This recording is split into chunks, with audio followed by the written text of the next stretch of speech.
As you all know, the Indian chemical industry is valued at $178 billion as on 2019, of which 20% contribution is from specialty chemical industry, which clocked healthy double-digit growth over last 5 years, valued at more than $35 billion, and is expected to double over next 5 years with the impressive double-digit growth driven by favorable macros and the China plus one factor.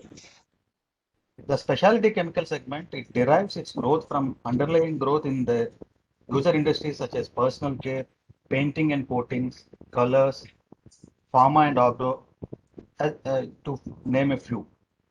India has just a meager 3% share in the overall global specialty chemical market, and China dominates in this space. There are a lot of triggers going ahead for the domestic specialty chemical industry. That is increasing demand in domestic markets. Government's focus on Atmanirbhar Bharat, there is import substitution, low per capita consumption, policy push such as a PLI scheme to ensure chemicals are produced indigenously, rising environmental concerns, and strict government actions have taken the sheen of China's chemical industry, and hence focus should shift to India.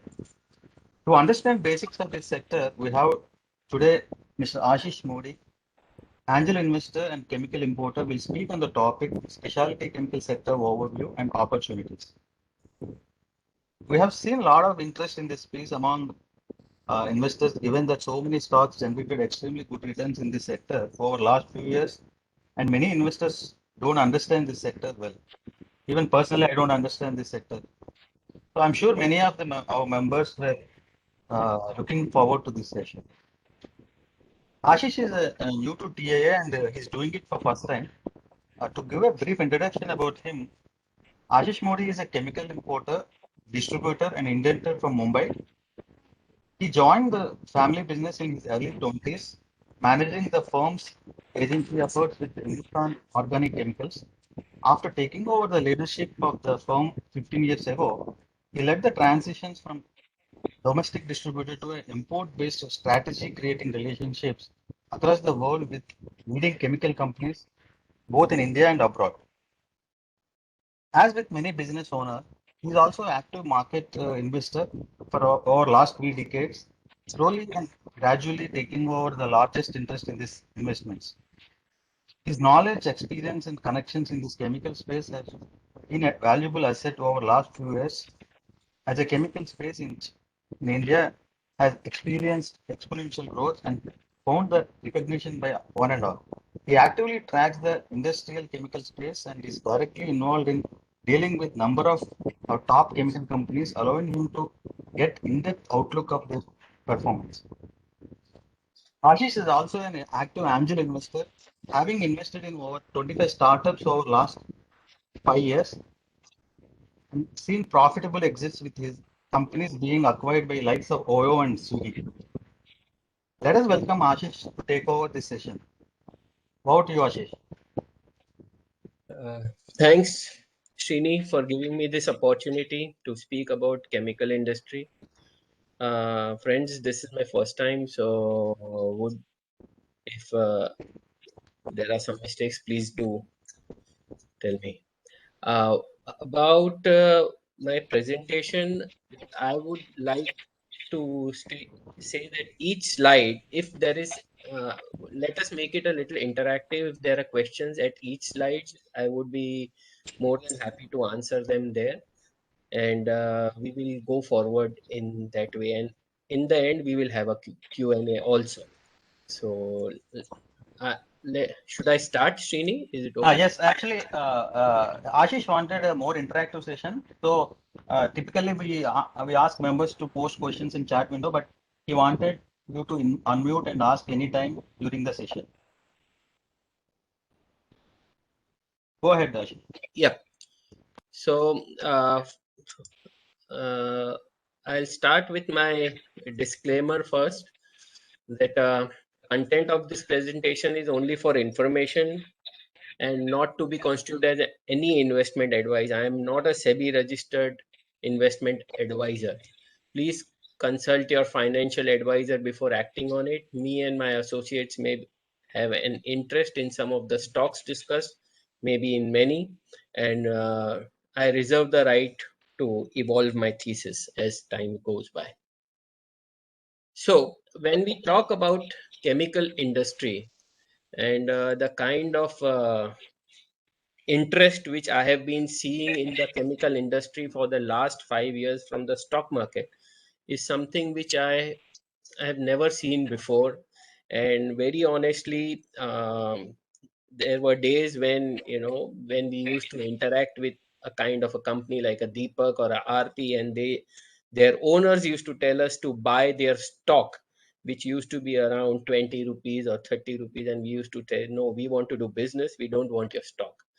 So we have seen those days, and then later it caught the fancy of uh, the investors in the stock market, and we know where we are today.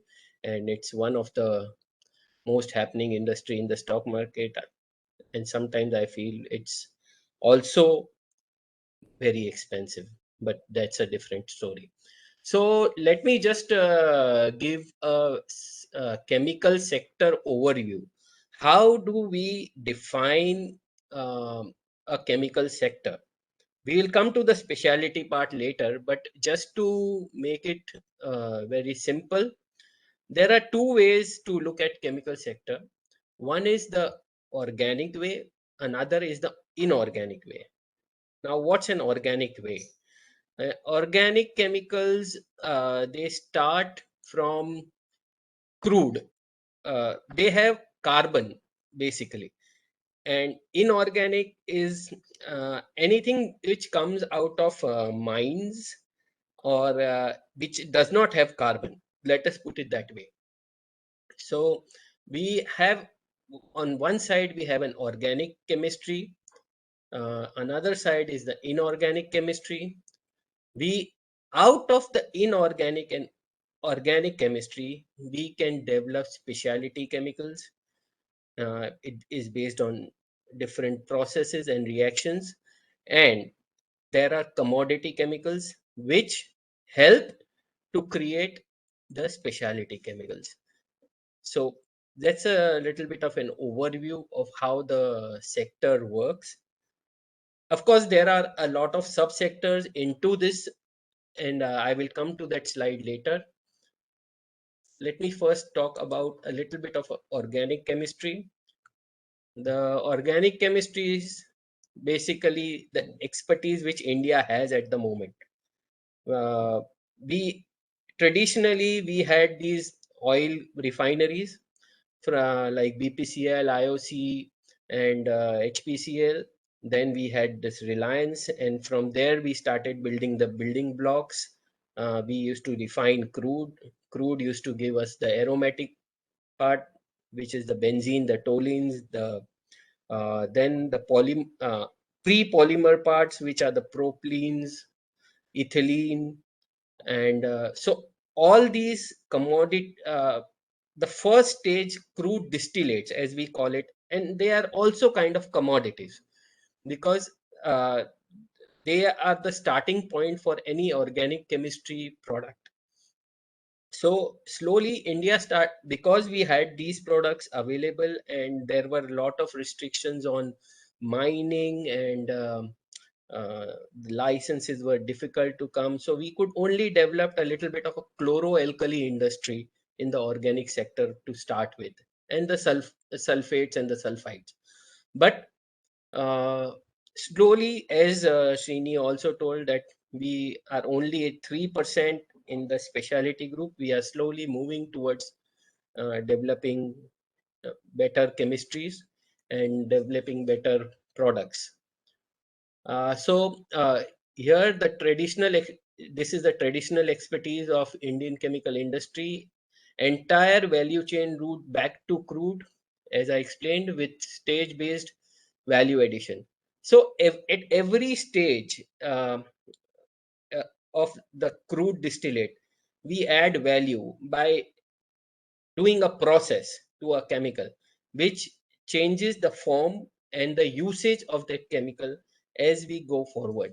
It can change from uh, uh, a product can simple product like a benzene can be later changed to when you do a nitration, you're using nitric acid, so it changes to nitrobenzene, and from nitrobenzene we have aniline, which is again a product which can go into various uses.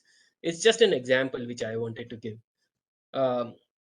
Globally, we are integrated. We are known for our organic chemistry. Our major exports at the moment are into this field.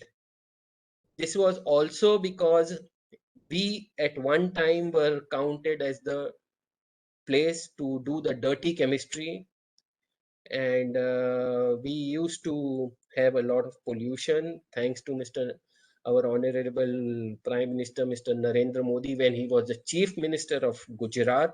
He changed the process in Gujarat, wherein he made it compulsory for everybody to go for zero discharge plants and made them invest money. It was a very difficult time in the 2008 to 2014, where people invested a lot of money and they never knew whether they would get those returns. But today they are doing very well, and we can see Dahej coming up as one of the biggest chemical uh, area in this country.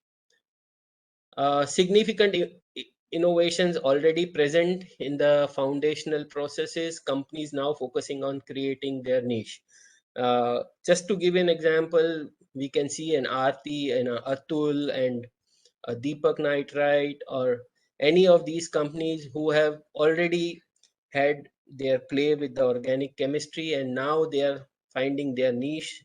They were doing a lot of reactions. Now wherever they find value and a little bit of margins and volume, because basically in this industry it's they were all into commodities and now moving up the chain. So it's a process which they are going through. Inorganic chemistry, as I explained, all other chemicals that have no carbon formula. So that if there is no C in the formula, it's inorganic chemistry. The best example, the simplest one, is caustic and chlorine. Chloroalkali industry is the simplest example which I can give you. They it is a starting point for inorganic chemistry. Then we have the sulfur. Then we have the sulfonation part of it, the chlorination part of it. It's all inorganic, and it's basically these are the chemicals which help in the reactions uh, for the organic chemical. So part part of the next generation development and innovation in the sector, because most of the innovations will come now in the inorganic chemistry sector. Yeah, just for an example, the fluorine, the bromines, the lithium, and all other innovations, the cleaner chemistries are all inorganic. Carbon, as we know, the carbon footprints is the biggest problem today the environment is facing. So we will move, and the world is moving towards cleaner products which will come out of inorganic chemicals. Very challenging reactions,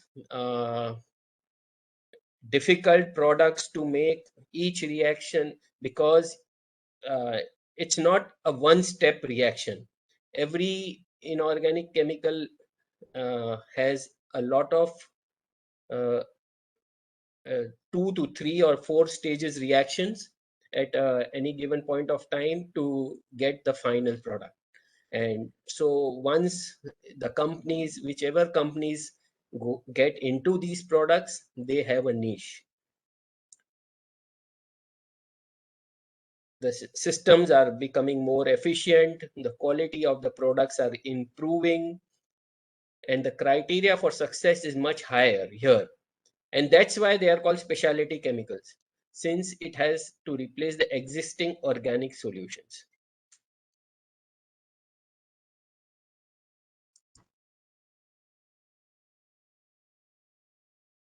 Commodity chemicals. So commodity chemicals, for when I'm talking about commodity chemicals, they can be organic as well as an inorganic chemical. Any chemical which is a one stage process or a simple process, maybe it involves 2 or 3 stages now, or even 4 or 5, but once it has more volume and a lot of volume is being used in the industry, it becomes a commodity chemical, easy to manufacture. uh, the know-how is available with most of the people. It is standard. Big plants have to be put up. Basically, very high volume products, low margin, and th- there is not much space for innovation, except for maybe, you can tinker with the process a little bit and get it a little better, and you could get a better yield than another manufacturer who may not be able to get it. That's the only advantage with uh, commodity chemicals, but you can always have huge turnovers. I am mostly into commodity chemicals and a little bit into specialty chemicals. So uh, the competition is very huge at all times. Uh, it is more cyclical. You will have to have these products going. Most of the time, they would be at a up chance or a down, and it is a cycle. Just to give you an example, if you look at GNFC, there was GNFC is currently having the best time of their business. Most of their products are uh, commodity chemicals like acetic acid, aniline. TDI also now can be, it's a semi specialty or more of a commodity, because now it's a known chemistry. So these, they are all, they maybe last year and this year also, they were all at a different high, and the cycle was on an upswing, which was helping them to uh, get better margins from the product, and because of their volumes, their profits become huge. Same is the case for phenol. If a product like phenol, uh, acetone, uh, India was short. Deepak came at the right time. Their plant started at the right time. The cycle was turning. Normally, a phenol cycle in 18 months, it shows one top and one bottom. But last 18 months, we are seeing a 3 times top and no bottom yet. So that was the lucky part for Deepak Nitrite, and they could get their plants free faster compared to anywhere where in the world. So these are kinds of commodity chemicals, and let's go to a specialty chemicals. What is a specialty chemical? Niche product, specific application for that product. Uh, Vendor registrations are difficult to get in. Let's take an example of a lever. A lever would require, maybe in their soap, they may, for a certain soap, they may require a certain surfactant, and that surfactant uh, is a niche. Once the approval process would take even 1 year, for a product to be used in that soap, because ultimately that soap is going to touch a skin. So all those care has to be taken. Once it is taken, the vendor is registered, and that company will be one of the main supplier for that product would be low volume, so you get high margin. You are only producing for maybe 2 or 3 or 4 customers, and sometimes even only for one customer, because you have to get into a exclusive agreement, and therefore they can charge higher margins. Again, when it comes to margins, why higher margins?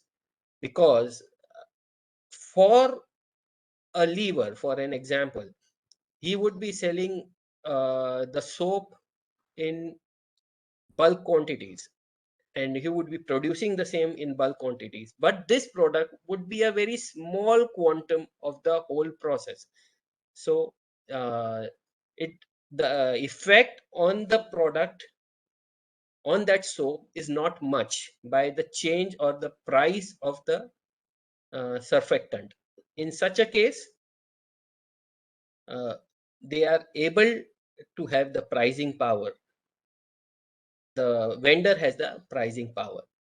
We have realized in India, where from the last 10 years or more, and most of these companies are now started moving towards making these kinds of high margin, low volume products.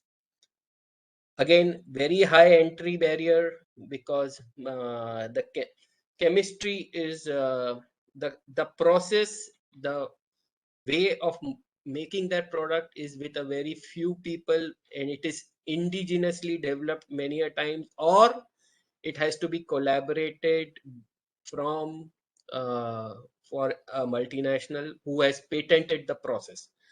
In such a case, then you get you have to collaborate with them, and you get only that much process, and you have to make the product and give it back to them. Research, it's very research oriented, as I have already told you.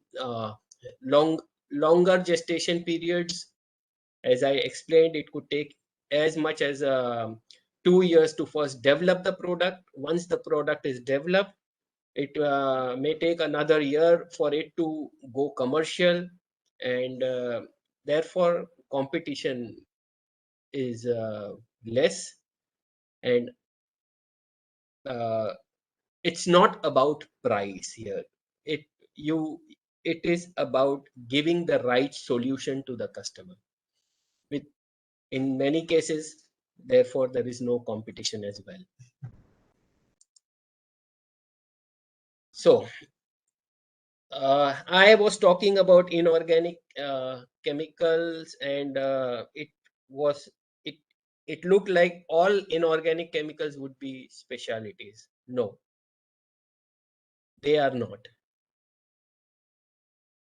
As we evolve, as we go further in our product, and at one time, a caustic soda or a soda ash, or for that matter chlorine, was a specialty chemical, because few usage, uh, and it's coming from salt, electrolysis of salt, and once you are electrolyzing salt, and it's coming out of that, and it was something new. One single reactions were not even seen, so they were termed as specialty. But as you move further, and once you start producing them in bulk quantities, they can move towards bulk volume, and the usage becomes in more and more next step process products.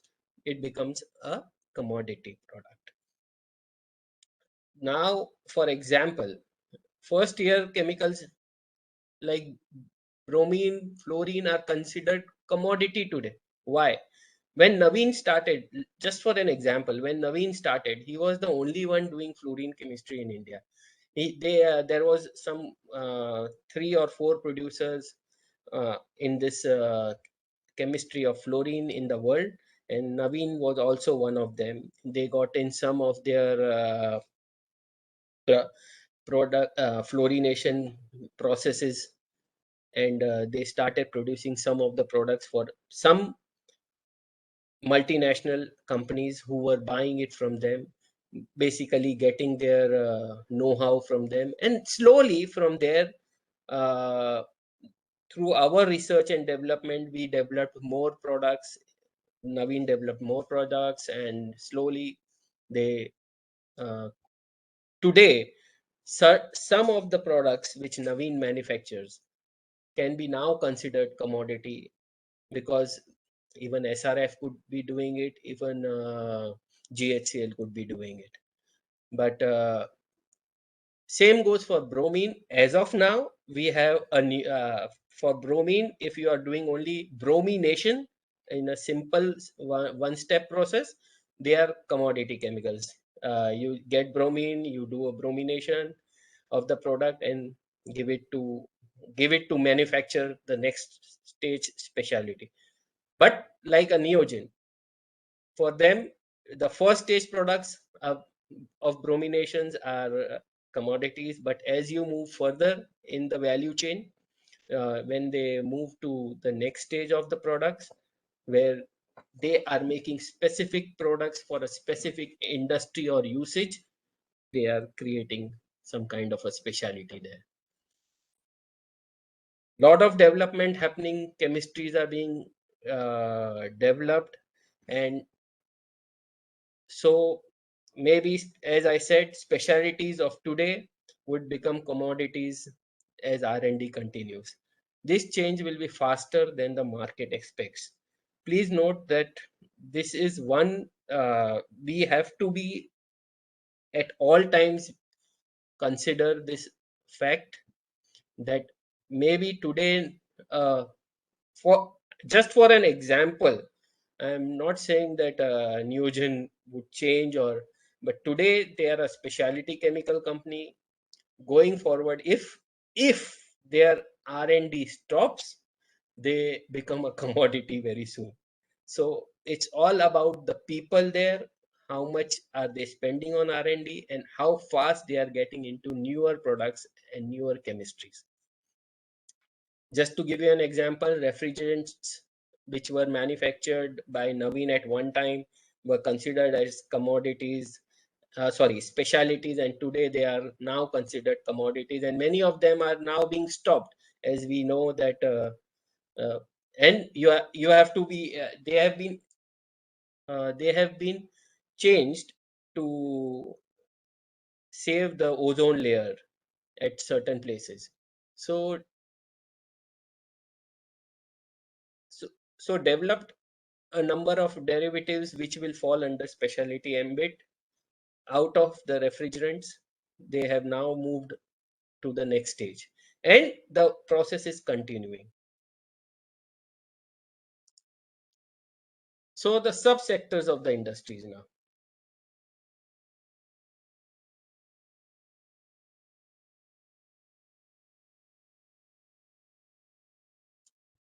I think most of us know about agrochemicals, home care, personal care, construction chemical, basically anything and everything we eat, touch, see is today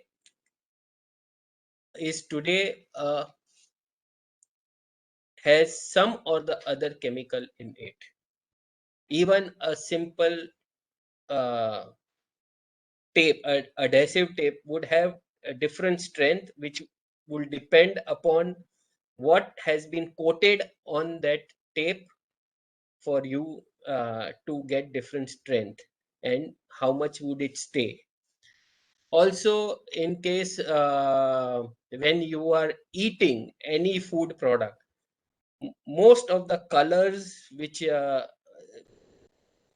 make it look attractive and edible are nowadays synthetic colors manufactured by a Dynamic or a Vidhi or any food color company. And from when you smell, the fragrances are coming out of an SH Kelkar or a Privy or any of these kind of company. So everything we touch, see, we are using chemical in some or the other way.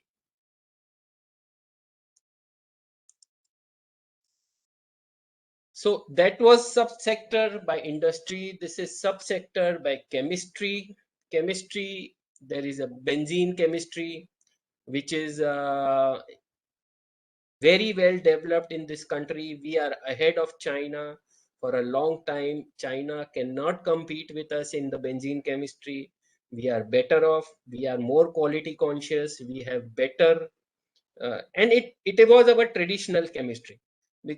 So Aarti, Deepak, Atul, They all developed out of benzene and toluene. That was the first products which we started, because that was what was available out of the crude distillates for us to move. So that was one chemistry. Then came bromine, uh,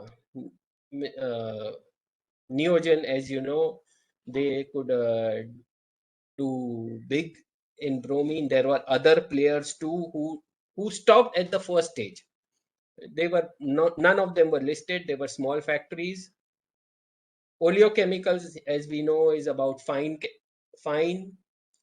Basically, it comes out of palm oil and oil chemicals, and glycerin. Again, we were closer to Malaysia, Indonesia, and even so we could import these palm oil or the glycerin, and we could develop a chemistry around it. Fluorine, as we know, is now the buzzword. Everybody wants to be into fluorine industry. How successful, how big would it be going forward? Yes, we look it to be growing bigger and better because it's a cleaner process compared to other processes. Chlorine, chlorination is more into agrochemicals, and it's a necessary evil to a certain extent, because we need caustic soda and chlorine is a co-product, and we have to with every 1 ton of caustic we have a 900 kg chlorine coming out, and we have to use it because, and uh, chlorination, of course, dangerous, not very conducive for human consumption, but slowly, uh, what the industry and the chemical world has seen is, once a chlorinated product is later processed and reprocessed into cleaner products to for the go-to market strategy. uh, Chemical industries by processes, this is where the interesting part is. uh, I've picked these processes out of Neogen uh, and Naveen Fluorine and RT website, because that makes it simpler to understand. There was a time when we were doing only chlorination, nitration, uh, hydrogenation, sulfonation, for that matter, hydrolysis, because these were the simpler process. Later, as time passed, uh, and we started using ester, so esterification was done, ammonia was being used, so ammonialysis. Now it is all about how many kind of processes a company can do. It's all about process, it's not about products. In the specialty industry, it's always about how many stages can we cover, and how, and in each stage are we using a different process.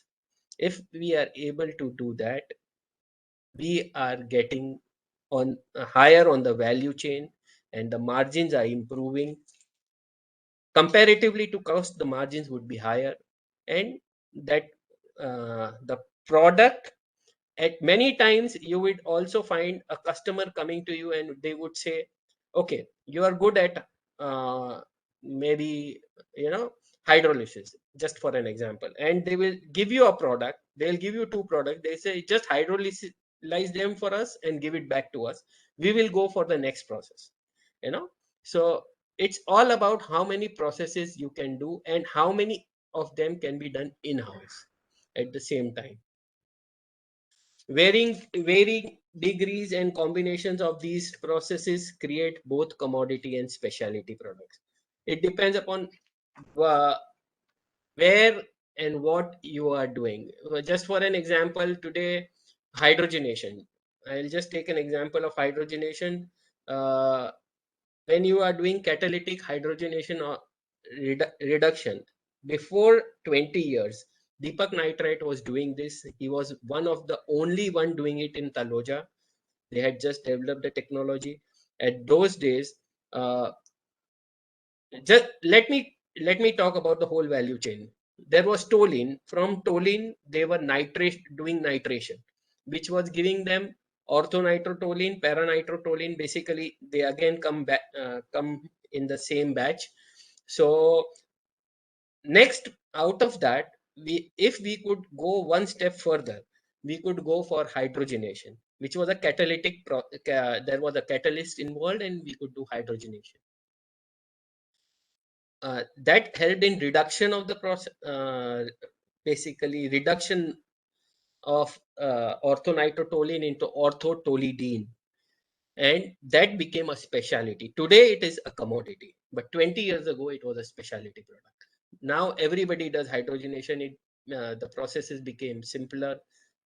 Hydrogenation, very honestly, at those days used to be very explosive, and it had to be done with a lot of care. So that's so it depends upon how the company progresses with more and more of their processes.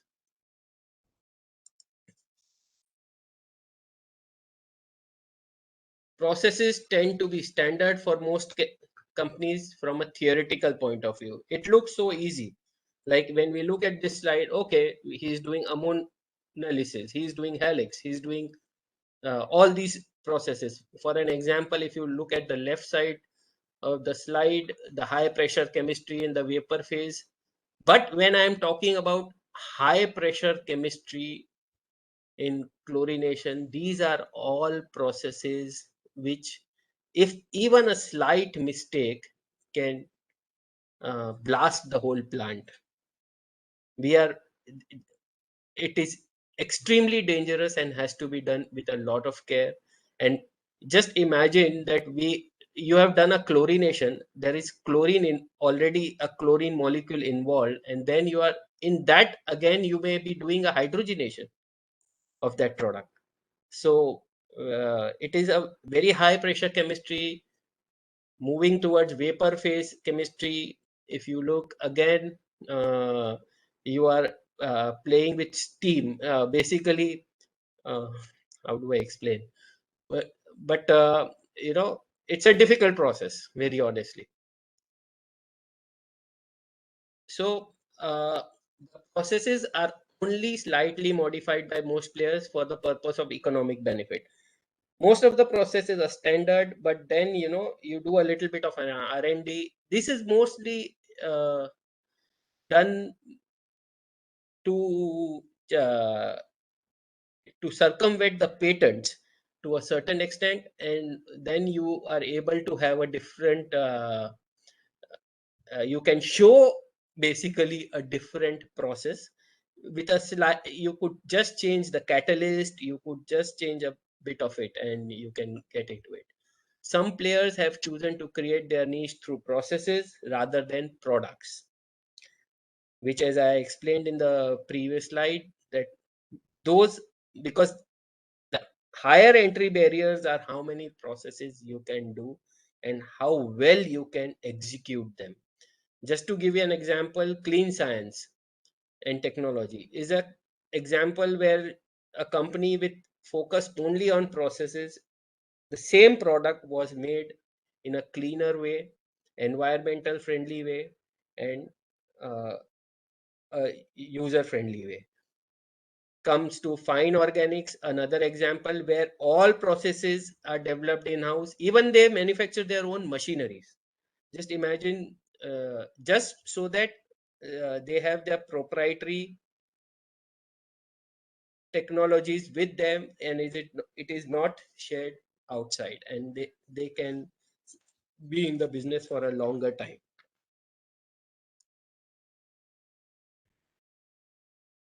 So who are the options now comes?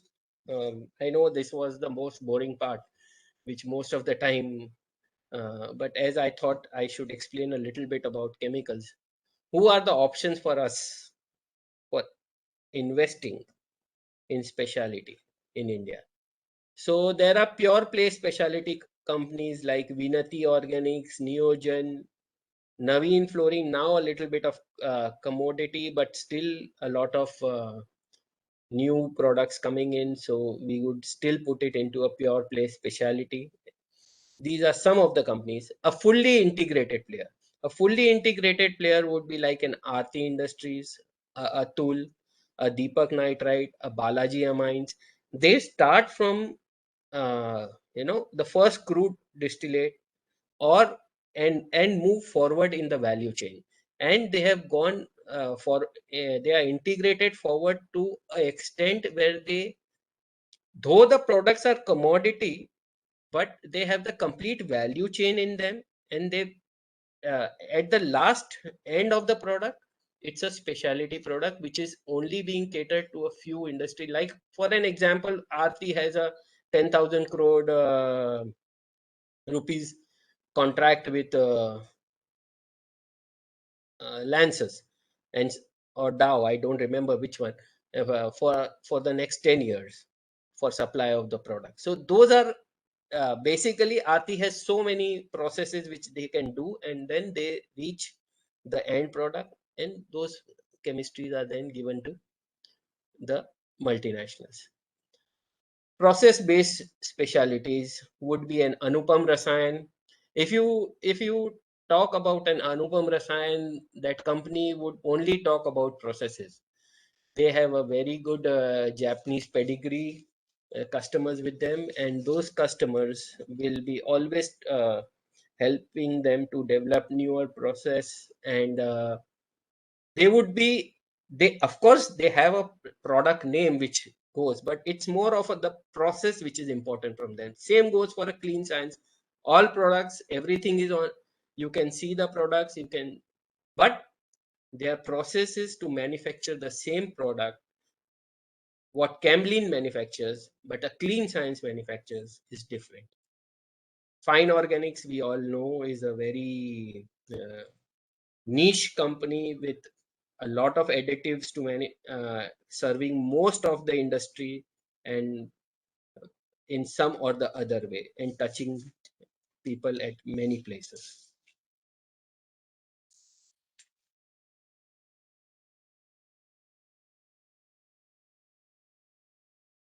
So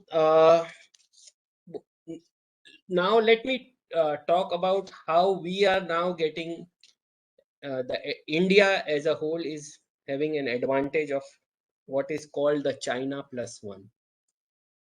What is actually now happening in the world? China is becoming more of a consumption economy.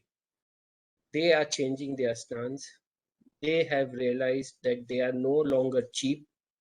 Their labor is now no longer cheap. Their infrastructure cost is not anymore cheap. They have subsidized everything for a long time, and now they are not able to. And there is a lot of more awareness for ESG issues in China, and slowly, and they are moving from becoming the cheapest to maybe a moderately cheap, uh, I would rather say a little costlier in their products. More than that, reliability on Chinese, as we know, they come up with new rules every day. We have seen it happening in the IT industry. We are seeing it happening in the data industry. We are seeing it happening in every section of the play, and so the reliability on China is reducing.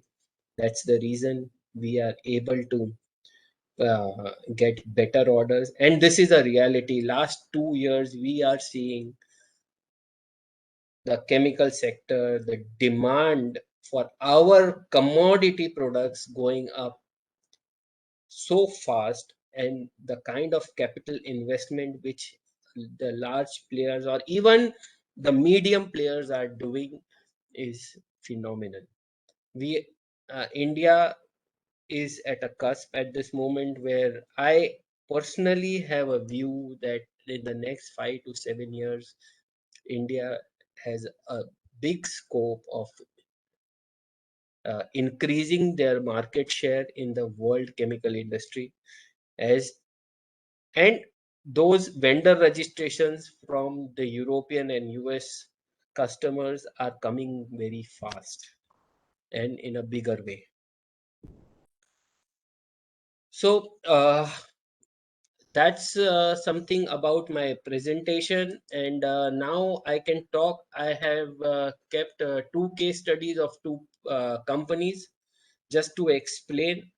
As I had already told Srini before, I do not talk numbers. I talk business. I don't uh, because numbers is something which everybody understands and they can look at the numbers personally of each company. But about the business, about the promoters, how and where the products are being used, and how will this company benefit out of what they are doing is more important than the, for me, more than the ratio, the ratios which we talk about, which I very honestly don't even know all the ratios, and I'm not more of a financial person. So uh, do we have any questions till now? So before I go to my, I'm going to present just two companies. One is Deepak Nitrite and the other one is Clean Science, just to explain how they are different and what is the future looking like. Ashish, there were a couple of questions in chat. One Uh, question is, what is the competitive landscape in chlorinization chemistry, given the hazardous nature of the production? What are the top two, three players in India? in chlorination, I would say I consider UPL as somebody who's understood this chemistry the best, because of course it's a agrochemical company, but most of their products have a chlorine molecule. Not most now, but many of their products, and in the starting they were one of the top players in chlorination. They could understand chlorination the best.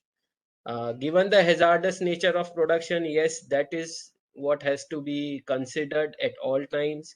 And now the to say the what we the industry looks at is that more, for an example, I could say make money fine. Why are they going into products which require chlorine, uh, the downstream? Because they have to produce chlorine and they do not want to transport it. So at least one part of the hazard is saved. But we will have to keep chlorine chemistry going on, because caustic is something which will be required unless and until we come up with something new. We don't know when, but let's hope we can have something to replace caustic, but doesn't look like, at least in the near future. Okay. The next question is, there are so many segments within this space that you talked about, dyes and pigments, surfactants, agrochemicals, flavors and Yeah. fragrances. And also on subsector wise also you talked about benzene, oleochemicals, fluorine, energy, right? So question is, Yeah. uh, if someone wants to invest, say, next 3 to 4 years, which segments of is of more interest, which will outperform?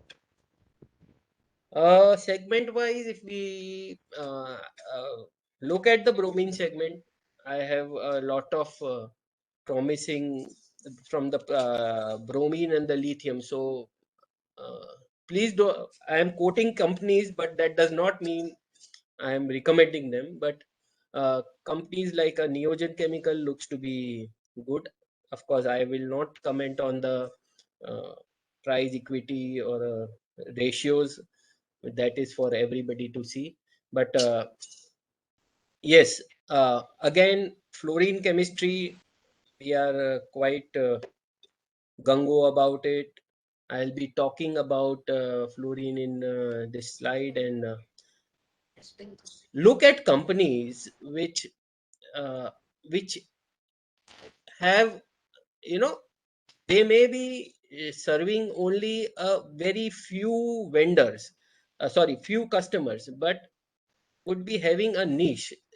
A company which had a, Tattva Chintan had come, had a issue recently, and that's a company I would like to invest. Of course, not at these valuations. That's a different issue. But these kinds of company will give growth. Uh, so when we are looking at, we have to look at companies like these. Fine Organics, of course, is a great company. NGL Fine was a good company. Privi again, but Privi, the growth in that sector is now tapering. So we do not know. Okay. Can I continue? Two more questions are there. Yeah, please. Yeah. So there was a question on capex. The industry is in a capacity expansion in last few years, right? So what is the Yes. overall size of the capex, and B, how much would this capacity grow because of the capex? Size of capex numbers, again, I am poor. I won't be knowing, but the capex we have not yet started. Let me put it this way: the num we saw one of the largest plant being built by Deepak Nitrite of 200,000 tons, and we are talking and Gango about 200,000 tons of phenol. Let me tell you, in India consume more than 350,000 tons of phenol per year. So this was a small plant with any small as compared to any other scale. If we look at the capacities of phenol in Thailand or even China, of course, I'm not talking because they have huge capacities, but even Thailand or Europe or each country would have bigger capacity than this. So we have not yet even started, and there is a lot of capex which would come, and we are. Uh, but the better part of it is we are now looking at specialty chemicals. Uh, as Indians, we are smarter. We know that a lot of commodity, large capex have happened in the Middle East, where they have the oil. They are now they just for an example, a company called Sadara in Saudi. They have a fully integrated plant from oil to a phenol, aniline. They would give you everything. What is commodity? You take those commodities, bring them. You are very close to Middle East. It takes you 5 days to get the product, as good as taking it from Kerala to Calcutta. So we are already there. Just take it and produce the specialty part of the chemical. So when we talk about capex size, it may not look very huge because we are not looking at big volumes, but niche capex, which the chemistry, the processes which we will be using will be more important.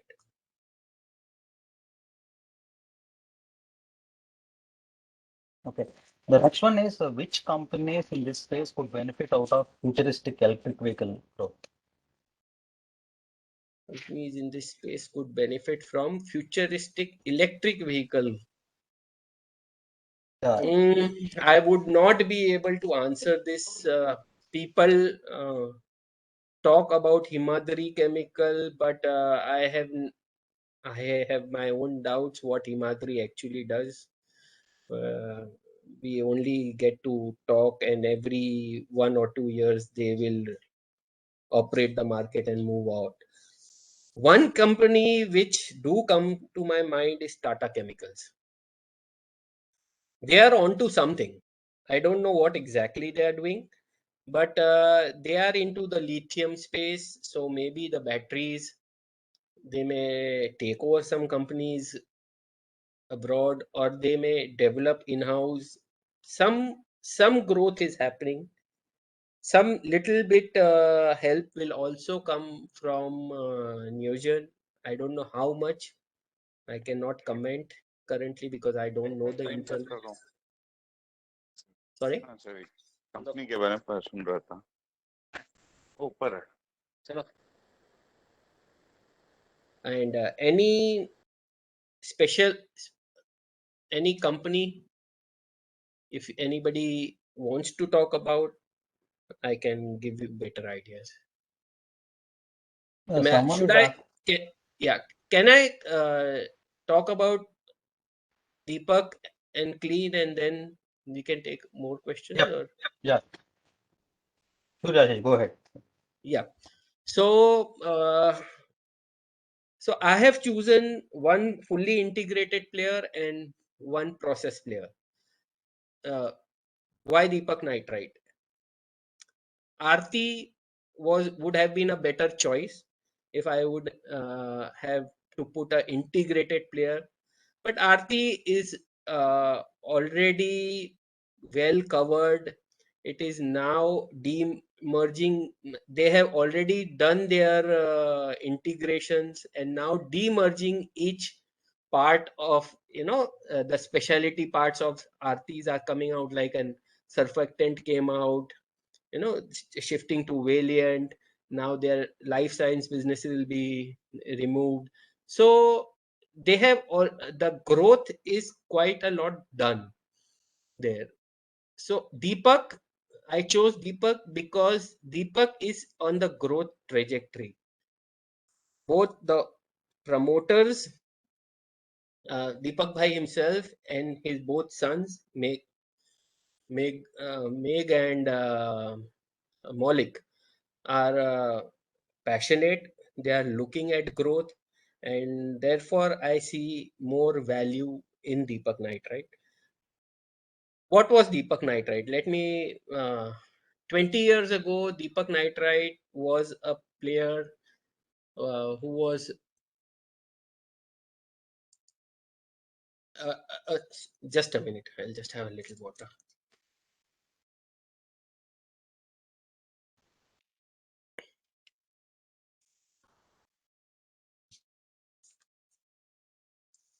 So why what is the product profile of Deepak Nitrite? Let's start from there. Toluene derivatives, that was what was Deepak Nitrite all about to start. Then they bought in Aryan Pesticides, uh, which was a small company, and they were manufacturing xylidines and some OPDA and some other products, and so they took over. So that was an inorganic growth. They also took over many small companies with different chemistry processes and started integrating them. They took over a company in Hyderabad, which was only manufacturer of Dasda. They got it cheap again. So Dasda is basically to manufacture OBA, uh, which is optical brightening agents, which is simply put Tinopol. So those kind of so the growth was inorganic in Deepak Nitrite.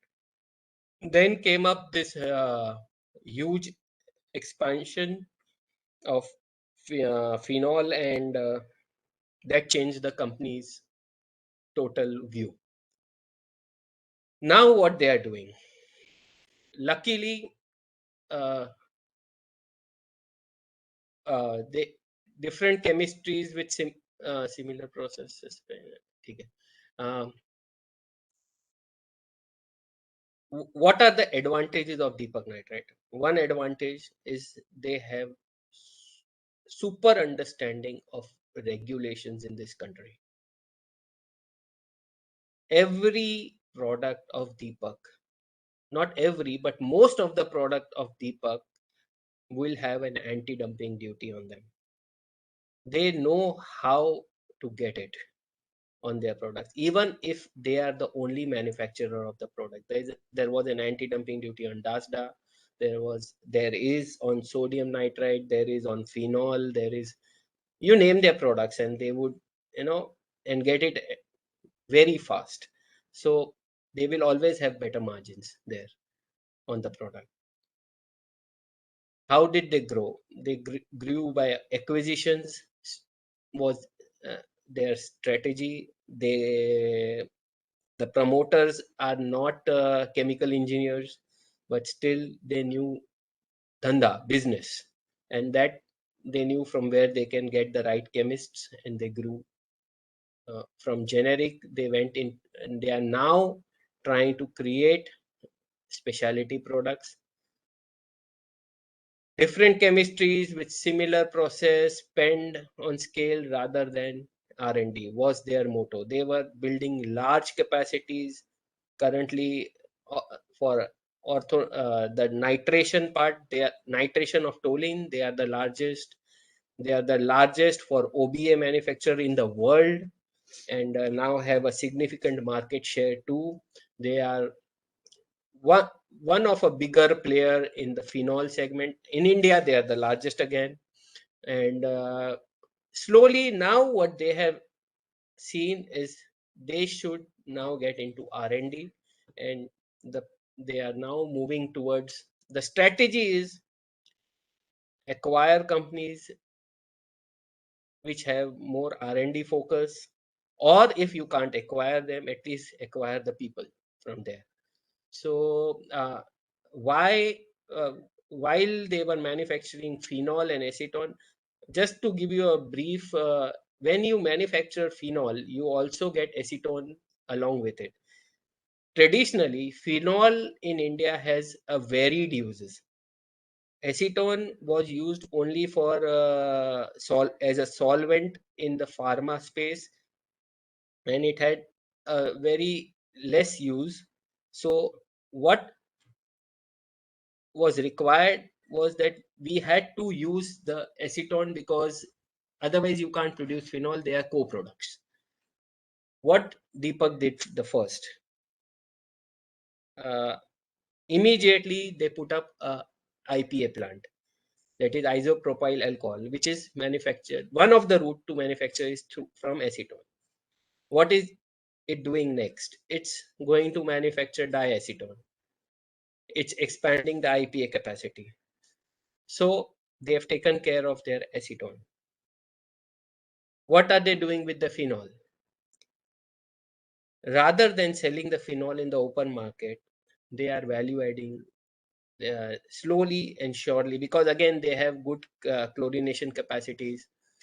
They'll soon or later go into manufacture of the downstreams of phenols, like chlorination, uh, which would be somewhere similar to Valiant. And therefore, if you see, Valiant is moving towards other products now. They have talked about fluorination expansion. Everybody talks about it, but looking at the execution of their phenol plant in record time, I see they would be having something on their plate for fluorination, and I'm optimistic about it.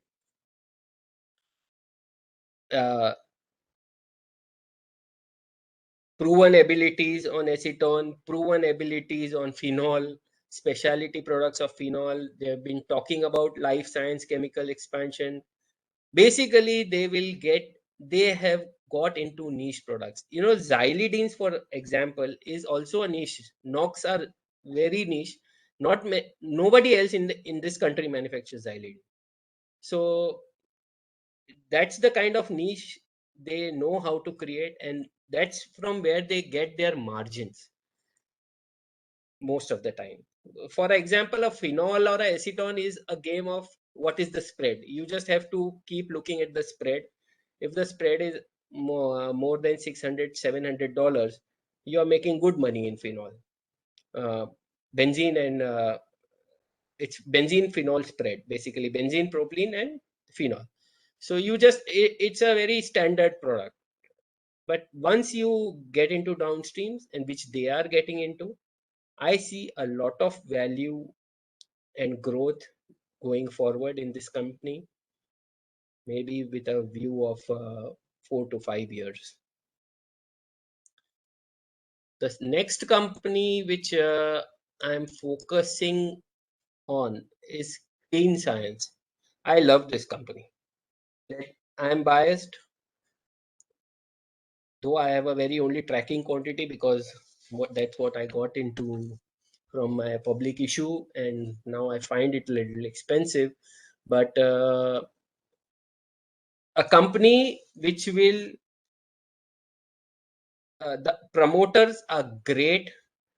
They themselves are chemists, clean chemistry, being ESG compliant in this world now going forward. When we look at the hurricanes and the storms of the world and the climate change, we will need companies like this. They have already proven their mental that they are able to produce a similar chemical in a clean way, and they have gained market share like nobody's business in the similar products which were manufactured by a Camlin, but they could have lot more market share and in a faster way. Products I have already listed on the left hand side, and do you want me to talk about these products? But most of them are understood. They are more of a performance chemical. They are used in additives. They are used in pharma. They are used in food, like BHA is used in food. So, and they have all the regulatory. They basically do not mess with anything. So it's the integrity of the promoters. Again, promoters, Mr. Boob has an history of working in a chemical plant at Mangalam for like, I don't even know how many years. And Mr. Siddharth Sikchi, who was one involved in this catalytic tech development, was where he changed the process to manufacture MEHQ and BHA, which changed the fortune for this company, is all well known. I am personally supplying product to them, and I have been interacting with these people. I know these people have a different kind of a passion, and they talk less, grow more, a pure Maheshwari group. So if I have very high regards for them, they would, going forward, sustainable ESG compliant production, which will be the need of the hour, diversification into health, that's going to be important and workable for them. They create a product and then market it. They just read the market size, create the product, their go-to market strategy is very good. Significant expansion is seen, and R&D, they are excellent. They are personally involved. So it's very difficult if the promoters themselves know the chemistry. It's very difficult for the total patent to go out, the process is to go out of the company, and this helps them to grow further and further. That's all from my side from the presentation. Thank you everybody for this patient listening. I was not expecting that I could speak for 1 hour, but I've done it. Thank you. I'm open to all questions. The floor is to the audience now. Oh, excellent company. The growth trajectory is very good. Their acetyl business, as we all know, is doing well. The pyridine business may have not done very good in the last 1 year, but they are the only ones with the pyridine business. So there's nothing to worry. Once demand again picks up, and we will have them going. They are going to expand. They already are expanding into the acetyl business, wherein they would be manufacturing the AAA, the MAA, the portfolio which Lakshmi has, and they are getting into that. So there is growth. Just let me tell you, this won't be competition to Lakshmi. Of course, the products are the same, but whatever was coming from China to India itself today will be now produced in India. It's something similar to a Balaji Amines, wherein we were importing most of the products, and the import substitutes with Balaji Amines, the import substitution was so huge that slowly the Balaji Amines could gain all those market share with shipping rates and the problems with shipping the people are facing just now for raw materials. Anybody manufacturing anything in this country is being sold out, at least in our chemical industry. So Jubilant Ingreva looks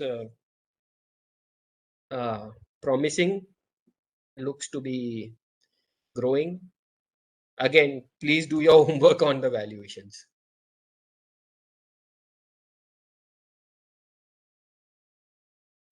I think that a lot of questions are coming very fast. Ashish Golecha, I will answer your questions later.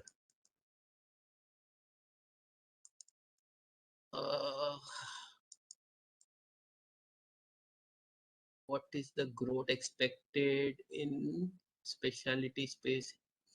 A very generic, I would not have an answer to what is the growth expected in specialty chemical space in the next 5 years. I would very roughly put it at more than 100% or more. Where if we are talking about a 3% market share, we should in the next 5 years at least have it to 7 to 10%, because there is a lot of things happening, friends, in the industry. Lot of people are putting up new capacities. Sometimes I feel that it's even a good time to invest in companies, the capex companies, basically like likes of a GMM or a HLE, or so that will help. The growth is too much. Instead of the chat box, can people ask me the questions directly, because it's getting too monotonous for me to. Hi, Ashish, Vijay here. Let me start that. Yeah. Yes, Vijay. First of all, Yeah. thank you. It was a fantastic presentation. Got a lot of insight into the practical aspects. So I thought I'll just ask the questions as you're telling right on the face. Yeah. I'd like to get a macro outlook. So I have 4 points. I'll try to summarize so that probably you can put the answer all together. Okay. What are the domestic risks that we are looking at from the chemical industry, and can we segregate it into low risk and say high risk kind of sectors within the industry, looking at both the regulatory and also the behavior pattern of the people? Because if you see people, they want to go more organic, less chemical, and all these things are the catchwords these days. So how are we going to get affected by that? That is one. What is the global risk what we are looking at, and do some of the Indian companies or sectors within the commodity or within the chemical sector, do they have a moat, do they have an advantage going forward?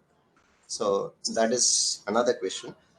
And finally, can we isolate kind of companies or some kind of segment within the chemical industry which have low regulatory and behavioral risk and have a moat because of their advantage of the skill or the technical advantage what they have? So these are all my questions.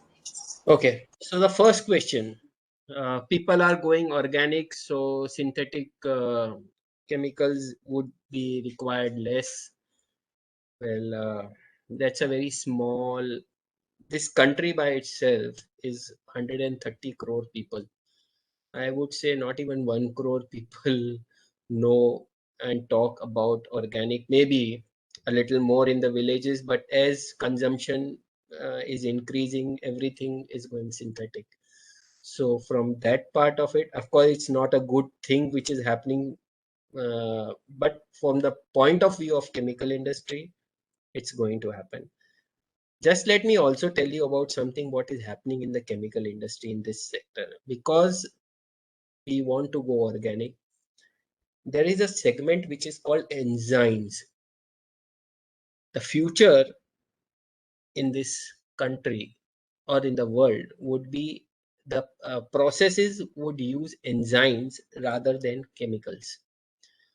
Lot of R&D is happening. We have also associated ourselves with a company in USA who tries to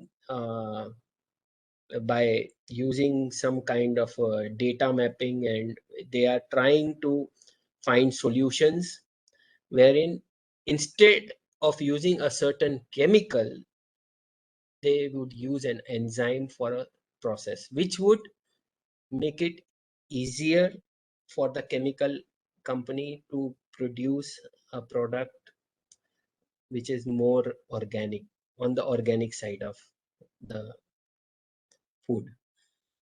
Your next question was about moat. Let me tell you, the more regulated, the more the moat. It can't be the other way. Wherein we have less regulation, simpler process, so the moat will be lesser. The more regulated, the more is the moat. The difficult the entry, the more is the chance of any chemical company to succeed. It's a hard work there. It's very hard, and so that is the advantage which has to be taken into. And what was your second question? I just Yeah, so even just one point in this mode. So as I see that many of the companies or many of the kind of clients are moving from China to India because yes. of regulatory concerns. So at this point in time, we can consider this as the mode. But again, what is the guarantee that India will not regulate in a stricter fashion so that they'll start moving to some other country in future? No, let me clarify this. When China was growing, there was no regulations in India. Even today, to get a just to get a pollution certificate, just to even before you are putting you're buying land and you just have to apply for environmental EC clearance. EC, we call it EC, environmental clearance, is a process of 1.5 years. Lot of things are now taken into consideration. We have actually very honestly left to one or two steps in between, wherein China was doing haphazard growth. We are not doing haphazard growth at the moment. It's difficult. We have to prove, and now it is very well regulated already from the government side, and the processes are very clear and open. You cannot put a chemical plant any place you feel like. You have to go get into a chemical zone if you have to put a big plant of considerable size.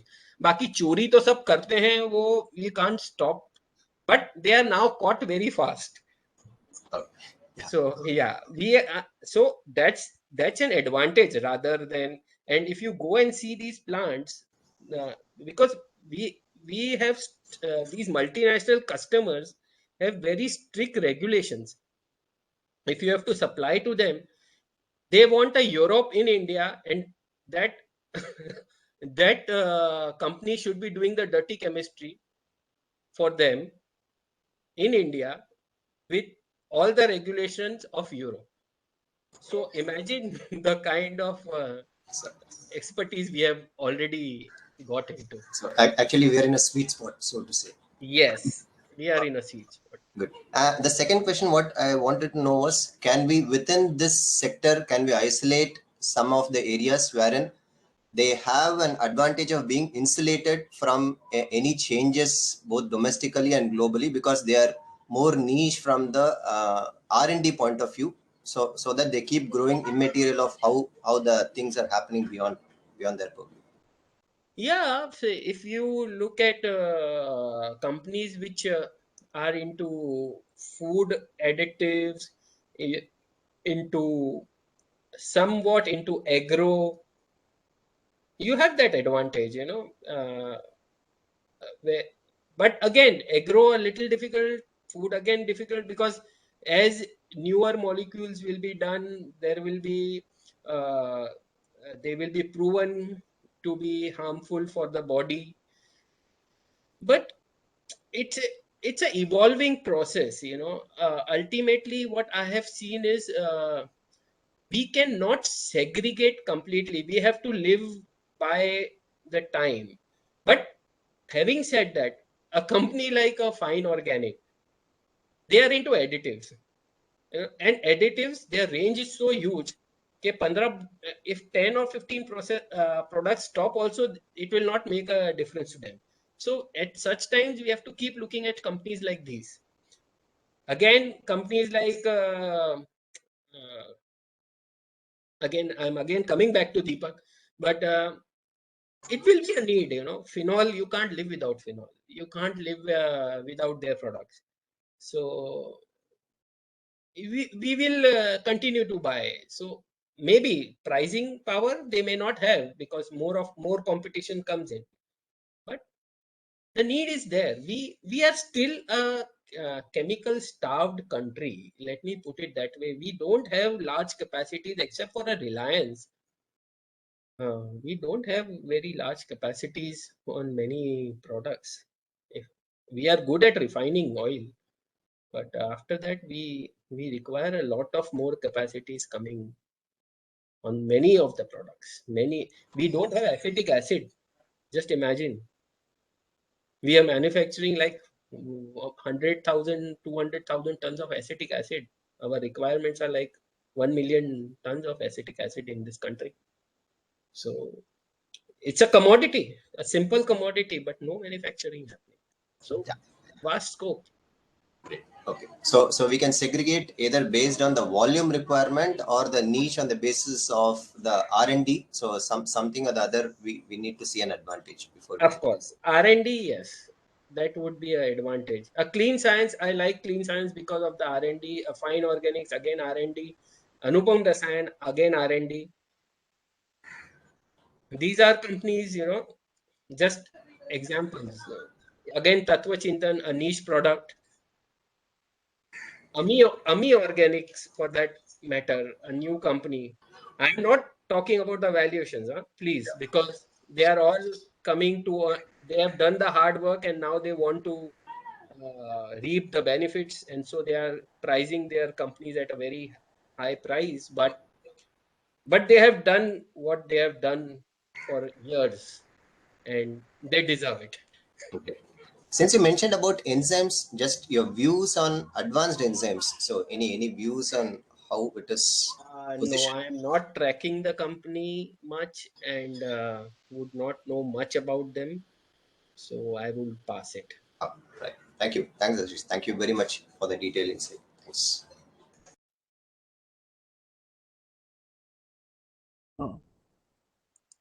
Hi, sir. Good morning. I wanted to ask you about ChemFab Alkali, a company, and where it is in terms of the business cycle. Your views on that, please.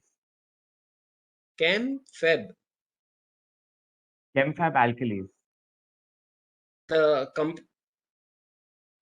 ChemFab Alkalis, I do not know about this. Are we talking about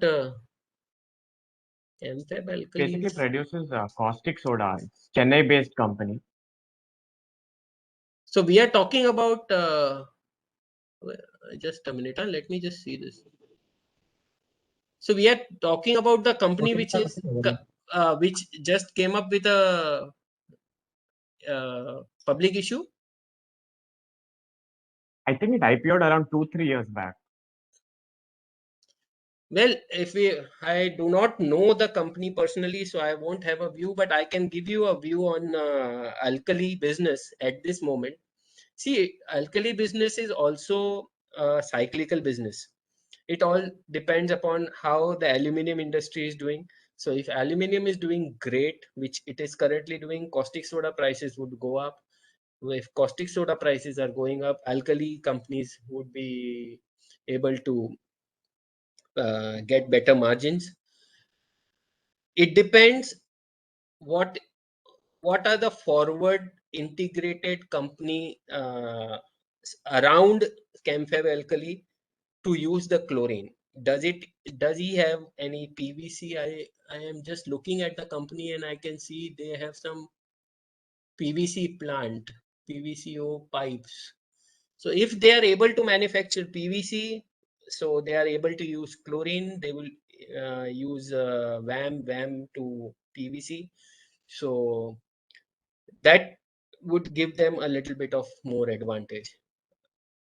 Very honestly, I have not heard much about the company. So because maybe it's Thank in you, the sir. That south helps. and that's not my fault. Sir, what are your views about Aztec Life? Sorry? What are your views about Aztec Life, Godrej Agrovet company? Aztec Life Sciences, no, again, I'm not tracking much, so I won't be having a view there. Thank you, I sir. don't know the company, yeah. No problem. Ashish ji, can you please throw some light on Sudarshan Chemicals? Any view on their future and product leadership? Sudarshan Chemicals, product wise, no problems. They have very good vendor registrations. Will be able to do they, most of the pigment intermediates and the pigments are well accepted in the market. थोड़ा सा अब ऐसा लगता है कि थक गई है कंपनी. प्रोडक्ट लीडरशिप है, जहां है वो है. Is that Bhavya? Yeah. Yeah. So product leadership hai. How much more of a growth will come? We can look at more other better companies, you know. मतलब there are many other companies coming into the picture. So इसका काफी कुछ हो चुका है. मतलब I would put it that way. It's a leader in its space. It would stay there. Growth कितनी आएगी? I don't know. Okay. And one more I wanted to ask about Valiant Organics. It's a Aarti Group company. So do you like how is the chemistry skill of the company and do you perceive them as aggressive as Aarti? It is Aarti now. It is already Aarti now. They traditionally they were into chlorination of phenols. That was their first products, which is now a commodity. Atul also does that. So there also they are expanding. Aarti, once they took over Valiant, slowly they started putting in a lot of Aarti's product into Valiant. See, Aarti by itself is going into a they are in a process of transforming into a lot of different business segments, and so they are accordingly transferring their capabilities in different companies of their group by itself. So looking at that, a lot of products have now come into Valiant. A lot of chemistry is coming into Valiant. There will be growth in Valiant. What I have heard last is their PAP plant is also gone on stream. They were struggling with the automatic process, but slowly they have now cracked it. And it's just recent in the last week of August. It's a market. Somebody was telling me, I don't know personally, but in a chemical market, somebody was telling that the PAP plant has started. If that has started, it would give them an advantage for the next at least 6 to 8 months, because Anhui Bai in China is still not started. Anhui is in the process of shifting their plant to a chemical zone. They were into a residential zone. They were basically, Anhui Bai is one of the largest manufacturer of PNCB and PAP in the world. And they were into shifting process, and therefore the prices of PAP are very high. Even PNCB is doing very good. Our Valiant is in a sweet spot because Aarti manufactures, it's a integrated process again, manufactures PNCB, all the process, chlorination, nitration, as I was explaining. chlorination is done, nitration is done, so you have PNCB. Then ammonialization is done, so you have PAP. Every process is done in-house, so they have the advantage there, and PAP should do good for them, and they could recover costs faster. Other RT products have been put into them. PNA is now a product from Valiant also, and expansions on the phenol chemistry are happening. So, and now as phenol is available, so they could do decently well. Growth is there in the company. Okay, thank you. Ashish, what is the view on Sri Rayalaseema Hypo-Petroleum? Sri Rayalaseema is again like the ChemFab alkali story. Again, alkali manufacturer. See, any alkali manufacturer, if you have to look at a caustic chlorine manufacturer, look at them from the point of view that what are they going to do further after this? They are I know Sri Rayalaseema also manufactures hypochlorite and very low grade upgradations of the product. Nothing very which nobody else can do, that kind of product. So in chloroalkali, I know people don't like Meghmani Group, but I feel chloroalkali Meghmani group is doing a decent job. Meghmani Fine Chemicals, they are doing a decent job because they have got the chloromethane already running. They have their CPVC on the way. They have ethylene dichloride coming up next year.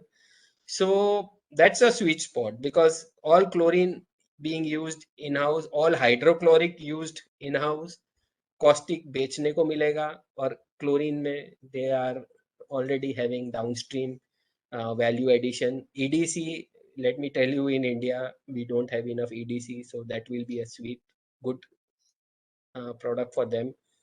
CPVC, I am hearing DCM also starting, so there will be a little bit of competition. I see it as a good company. GACL is also another good chloroalkali play. Like the company, very cheap with what they have and what capacities they have and what they can grow into. But again, Gujarat government company, how much they will grow and how much they will let the private companies grow is always a question mark. Hello, sir. What is your view about Chemcon and Sumitomo? Chemcon, I don't have a view. I don't track the company, but I just know a little bit that they are into some specialty businesses. I don't understand their business, not from a negative point of view, because I have never tracked them, so I don't know much about them, but they are into a specialty sector of the business. Good promoters. I know the promoter quality is decent, so not to worry about the decency of the promoter. But I would not be able to comment on the product. Sumitomo is Excel. Basically, Excel Crop Science in the olden days is now Sumitomo. It was taken over by Sumitomo to bring in some of the crop care patents into this company, and it has very good growth prospects. Again, what we will have to at all times look at any agricultural company is how is the climate change happening. So just for an example, today UPL is one of the cheapest available company because they have a lot of debt on them. But if you look at the ratio, it is the cheapest available agro play in India. But currently, Brazil, one of their major market, is suffering from droughts. So that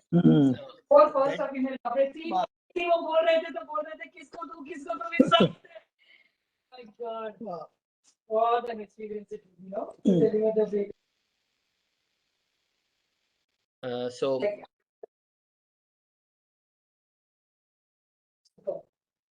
So I was talking about UPL. So Sumitomo, good company. They are bringing in patented products. Japan by itself is very good at crop care, and not only crop care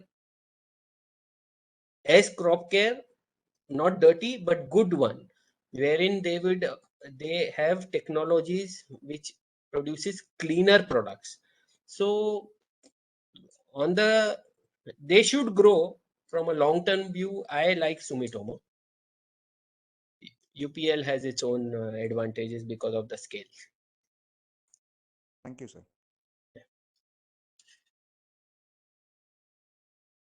Hello, Ashish ji. Yeah. Yeah, can you share your views on Balaji Amine? It has outperformed tremendously. So, what's your view going ahead?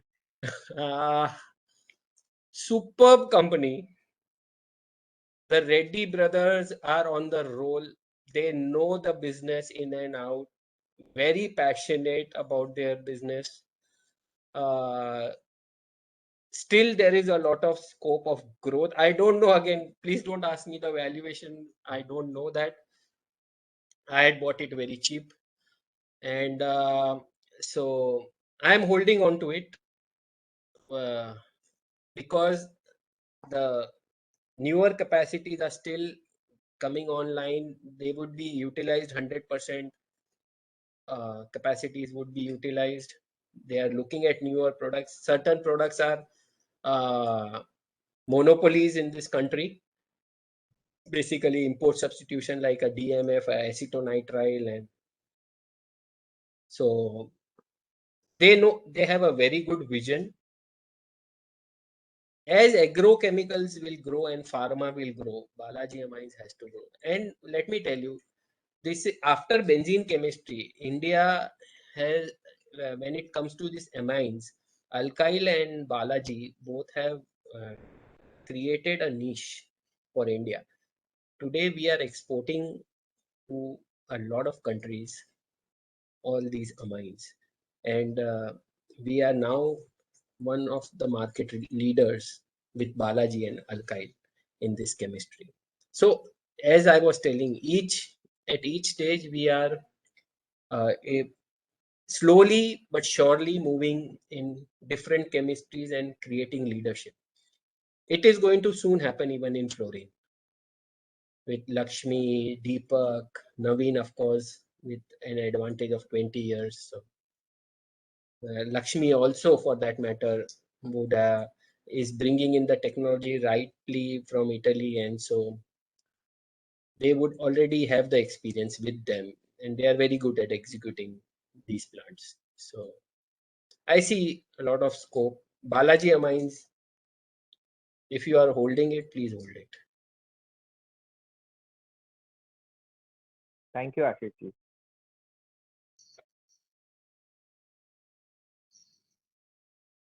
Sir, your views on Galaxy surfactants? Galaxy surfactants.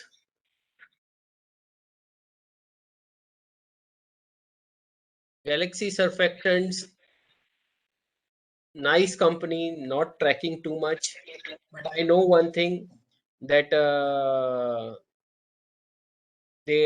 they again have that advantage of which I told, low volume, high margins, and difficult to get into the client.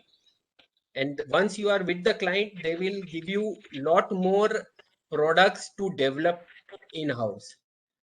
So they are into that sweet spot where they have certain clients who are giving them they asking them to find solutions for their problems, and that part of the business is very worthwhile.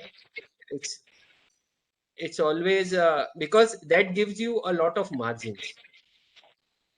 So company wise, excellent. Promoters, very good. Luckily now we have a lot of good promoters वो चोर बने मोर वाले नहीं है, but lot of good promoters coming up. Of course, they are a little greedy, but ठीक है, they are still there. Thank you, sir. Yeah. So, wanted your Yeah. views on commodity chemicals versus specialty. Do you think that as China reduces commodity chemicals, they will try to focus on specialty? So, a lot more competition will happen as newer capacity in China happen for specialty. ऐसा नहीं है. Commodities already, as of now, commodities, China is huge, but still, it depends on their mood, what they want to supply and what they don't want to supply. Which plant they will stop when is not known. And commodity products play a cycle. They are cyclical. So it's not in the hand of the producer. It is all depending upon how many plant shutdowns are there at a given point of time, how much money is flowing into, how much capital is flowing into these industry. So commodity China में हो India में हो कोई फर्क नहीं पड़ेगा. And Chinese will now, it for Chinese to get new technologies are difficult. So specialty mein India will grow better than China, very simply because the world has understood. Indians also copy everything, but the Chinese are far better in copying, and later it becomes proprietary of China, and you are not at least India, is more democratic, and you are able to, these multinationals who actually do the R&D and bring the product to you to manufacture here, are able to have some control. But in China, you may not have any control. Today you have all the controls, tomorrow you may not have it. There are no legal controls. At least in India, we will honor some. So we are in a good space there. So let's not compare that part. And commodity, to you have to, as a investor, you have to play commodity as per cycles. Like a GNFC today has a peak good cycle going on. You play it, you will make very good money. And by that time, what happens is, commodity cycles, what we have to actually see is that these companies which are into commodities, when the cycle is at the peak, like for example, a Tata Steel also for that matter, when the cycles are good, they will have a lot of cash, which what now you have to look at in chemical, again, they are also earning a lot of cash. Where are they deploying this cash? Are they deploying this cash into specialty products, or are they again going to expand the commodity because that's what they all know? So every company, when you analyze in commodity space, please look what is happening. The reason I was talking about Deepak is making money out of phenol and acetone, but not putting up another phenol acetone capacity. Rather, taking it to a specialty, that money for better utilization. So that's a smart strategy. So look at them in such a way. We'll take Yeah. one last question. Wanted your views on Indoamine. Indoamine, 11 factories, 11 locations.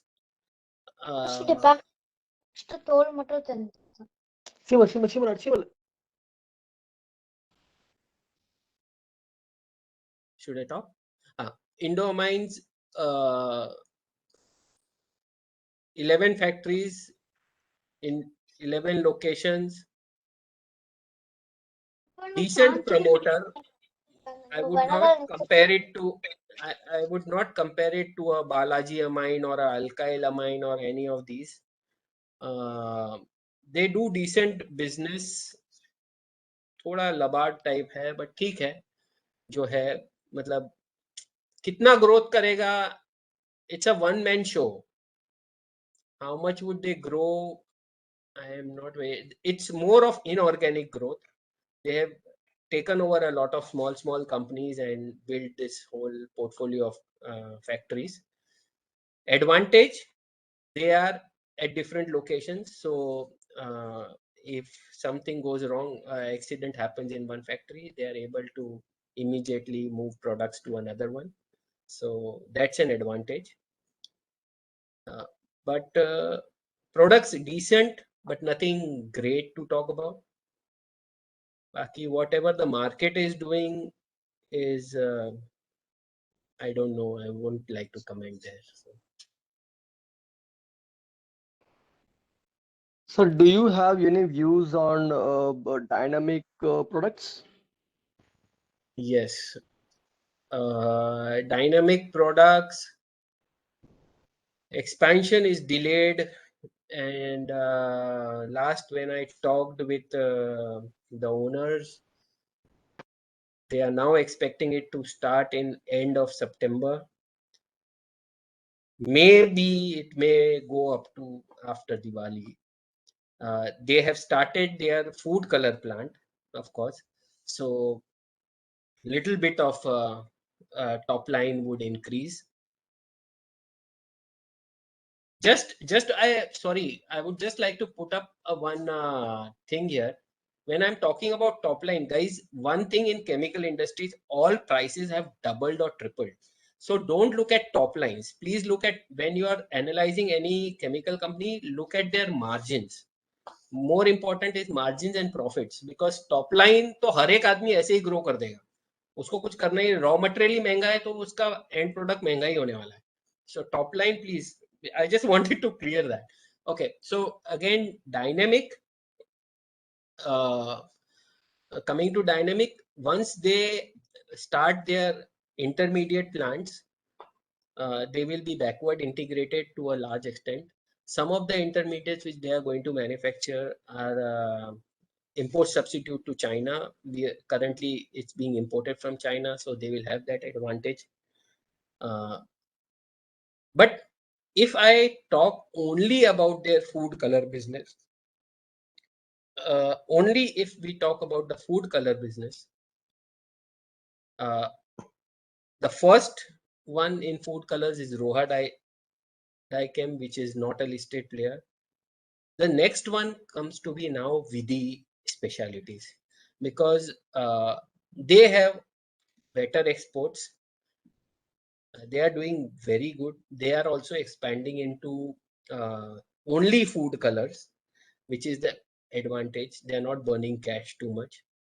Somewhere dynamic, once their intermediate plants start, we will have to watch if they are able to sustain the growth with the, it should happen.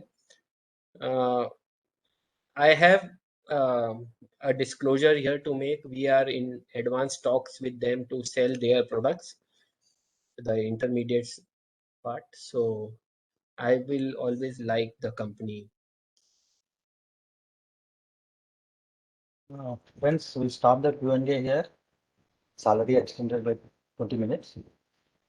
Thanks, Ashish, for enlightening us on the slightly complex subject, specialty chemical sector, and making us little smart in this sector. I hope Great, I've added value to the Yes, audience. surely. Yes, there are so many comments appreciating about the content and the presentation. Great, thank you everyone. We appreciate you being here.